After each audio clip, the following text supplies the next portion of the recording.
एक ओंकार सतनाम कर्ता पुरख निरभौ निर्वैर अकाल मूरत अजूनी सैभंग गुर प्रसाद जप राज सच जुगाद सच है भी सच नानक होसी भी सच। वाहिगुरु जी का खालसा वाहिगुरु जी की फतेह। Dear students, in this video I am going to cover exercise 9A starting from the back, 23 question, R.S. Agarwal percentages topic। 23rd question ध्यान से देखिएगा। Salary of an officer is increase by 25%। Means अगर originally salary हम ले लेते हैं x, salary of an officer original salary x ले लेता हूँ और वो कह रहे हैं इंक्रीमेंट हुआ 25% से। इंक्रीमेंट हमेशा जितनी सैलरी है एट प्रेजेंट एक्स है तो उसका 25% इंक्रीमेंट होगा। 25% of x means 25 4 100 means increment कितना हुआ x/4। इंक्रीमेंट इतना हो गया। अब इंक्रीमेंट होने के बाद अब नई सैलरी कितनी हो गई है? अब एट प्रेजेंट न्यू सैलरी कितनी हो गई है? न्यू सैलरी हो गई है x प्लस x/4। एलसीएम 4 हो गया। एलसीएम क्या आ गया? 4। ऊपर क्या आ जाएगा? 4x plus 1x that is 5x/4। अब नई सैलरी ये हो गई। अब वो कह रहे हैं कि हम क्या करें कि नई सैलरी तो ये हो गई है, अब रिसेंटली आपको उन्होंने बोला है कि अब आप क्या करेंगे कि कितना डिक्रीमेंट करेंगे, कि नई सैलरी में से कितने परसेंट डिक्रीमेंट करेंगे। मीन्स R% डिक्रीमेंट कर रहे हैं कि वो आपकी पुरानी सैलरी के बराबर आ जाए। तो वो कह रहे हैं नई सैलरी में से आपने डिक्रीमेंट करना है, नई सैलरी में से डिक्रीमेंट करना कि आपके पास वो ओरिजिनल सैलरी के ही बराबर आ जाए। और नई सैलरी देखिए है कितनी हमारे पास? नई सैलरी है हमारे पास 5x/4 माइनस डिक्रीमेंट। डिक्रीमेंट कितना है?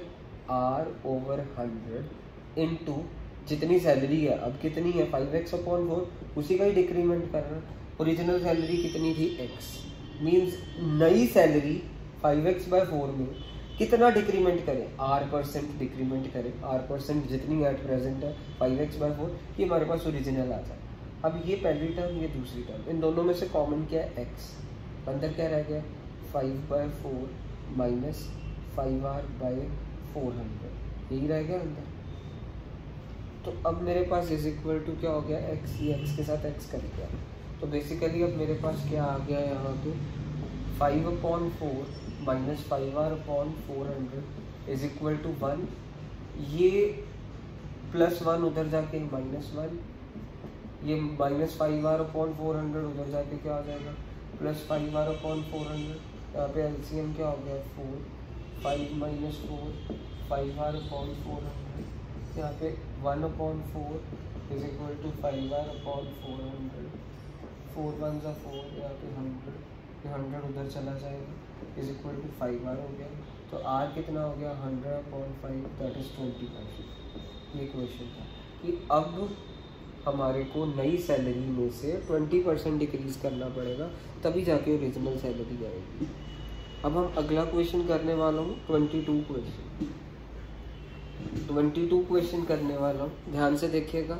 9th A exercise 22 question.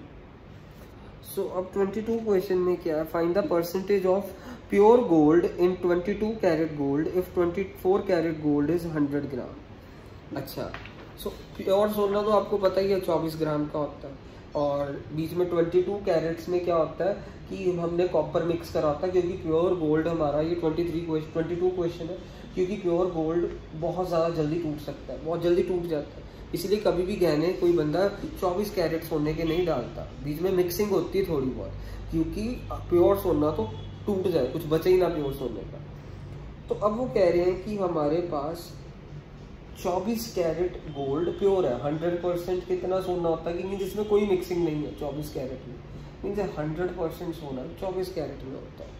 अब वो कह रहे हैं कि अगर 100% सोना 24 कैरेट में है तो 22 कैरेट में कितना होगा? वैसे जो उनसे लोग सोना डालते हैं वो 22 कैरेट का ही होता है। 24 कैरेट मीन्स एकदम प्योर सोना, मीन्स वो तो प्योर सोना तो बहुत जल्दी क्रैक आ जाता है, मीन्स वो तो कोई बंदा यूज ही नहीं कर पाएगा।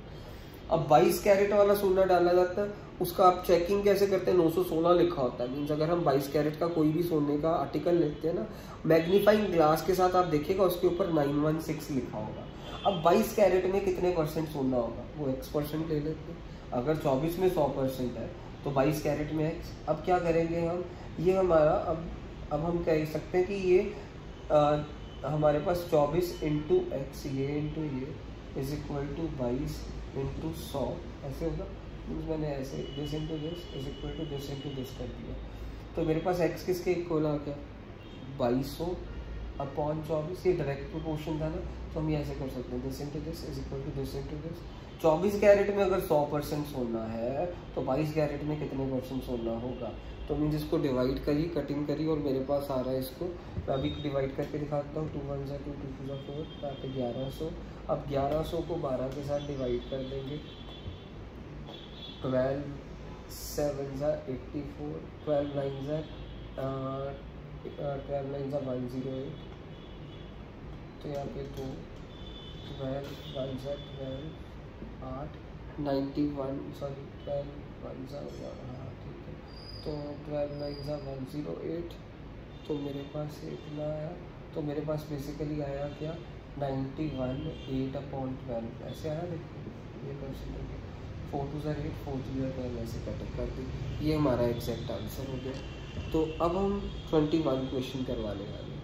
सो ये 22 क्वेश्चन हो गया, अब मैं आपके लिए 21 क्वेश्चन करने वाला हूँ, ध्यान से देखिए। 21 क्वेश्चन को ध्यान से देखना। 7000 को डिवाइड करना है ABC में, you have to divide 7000 into A, B and C। According to question 21 में ऐसा बोला हुआ 7000 is divided among A, B, C such that A gets 50% of what B gets and B gets 50% of what C gets. So B को जितना C, वो कह रहे हैं C को जितना मिल रहा है उतना B को कितना मिल रहा है 50%, मीन्स 50% ऑफ C, मीन्स पहले इसको X लिया, क्वेश्चन के अकॉर्डिंगली B को इसका 50% मिल रहा है और A को B का 50% मिल रहा है, मीन्स 50% ऑफ B का कितना है 50/100x।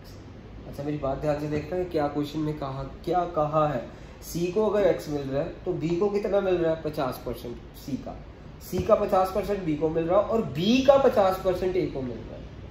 तो अब हमारे पास यानी A को अगर हम सिंप्लीफाई करें, ये 0 इसके साथ कट गया, ये 0 इसके साथ, 5 1 5 5 2 10, 5 1 5 5 2 10, यानी A को कितना मिल रहा है 1/4x, B को कितना मिल रहा है 1/2x, 0 कट गया, 5 1 5 5 2 10, और इसको कितना मिल रहा है x, और इन तीनों का टोटल कितना देखो 7000, इन तीनों का टोटल 7000 है।